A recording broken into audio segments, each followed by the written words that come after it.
Vamos a ver en este vídeo tipos de pivotaje.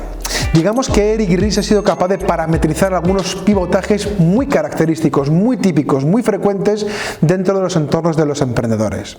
Pero es muy importante que entiendas que para llegar a este punto tienes que tener hechos, conocimiento validado. Es decir, haber hecho experimentos, pruebas y con toda esta información tomar esta decisión de pivotar o continuar dentro del modelo. Así que si no tienes hechos, no es un buen momento para pivotar. Pero si tienes estos hechos, deja que te cuente alguna serie de características o típicos pivotajes que suele ocurrir en las startups. La primera pregunta que tendréis todos es, bueno, pero ¿qué es pivotar exactamente en Lean Startup?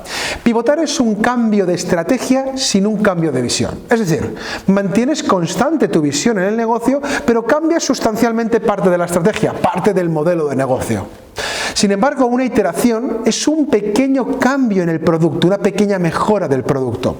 Producto o servicio, quiero decir. Así que pivotar o iterar son consecuencias del aprendizaje validado. Son consecuencias de haber experimentado y repositar nuestro conocimiento en la búsqueda de este modelo. Si no hay pivotaje y si no hay iteraciones, lo más probable es que estés ante un negocio que vaya a fracasar, porque en esencia es muy difícil y los datos son estremecedores.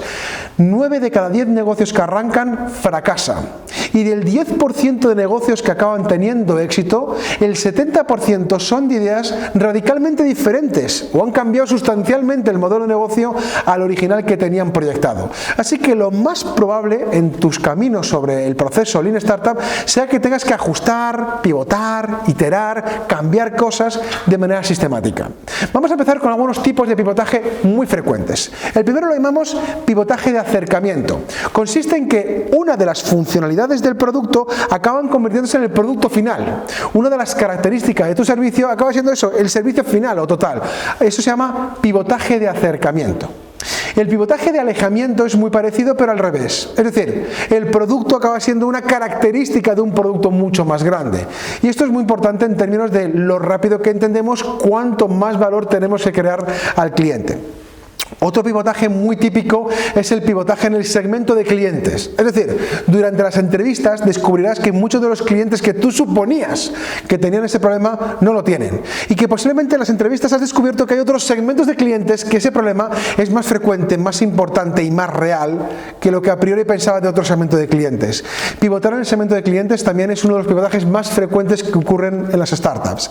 Pero también hay uno muy curioso que es pivotar con respecto al problema. Es decir, pivotaremos alguna de las características del problema porque quizá el problema que hemos pensado en primera instancia no es realmente el importante o no es el que realmente afecta al cliente y como consecuencia hemos encontrado posiblemente un problema que afecta de manera más importante. Así que hemos cambiado de un problema a otro en función de lo que hemos aprendido. Otro tipo de pivotaje es el pivotaje en tecnología. Es decir, hemos desarrollado una forma diferente de desarrollar nuestro producto, ya sea por una tecnología mejor, ya sea por una forma diferente de resolverlo. Esto se llama pivotaje en tecnología. Es muy importante porque ya sabes que la tecnología no para de cambiar y es importante estar atentos a la tecnología para saber si puede mejorar las características de nuestro producto. Otro tipo de pivotaje es el pivotaje en el canal. Encontrar un canal diferente para poder entregar la propuesta de valor a mi cliente. Un canal físico, un canal online, puede ser un distribuidor, un mayorista, diferentes canales. Mi recomendación, siempre la misma. Ve canal por canal. Recuerda, no eres una multinacional, eres una startup. Así que olvídate del concepto de omnicanal. Céntrate en un canal, valida que sea el canal correcto para llegar a tu cliente y si no, pivota a tu canal, busca una alternativa y ve buscando y ajustando en función de qué canal.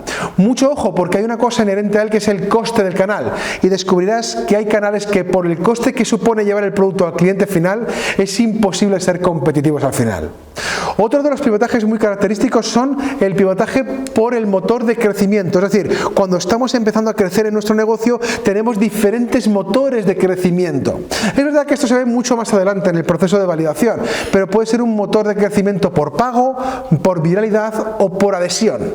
Independientemente del motor de crecimiento tendremos que empezar a buscar un ajuste y cualquier ajuste que tenga en el modelo de crecimiento se llama pivotaje en el motor de crecimiento.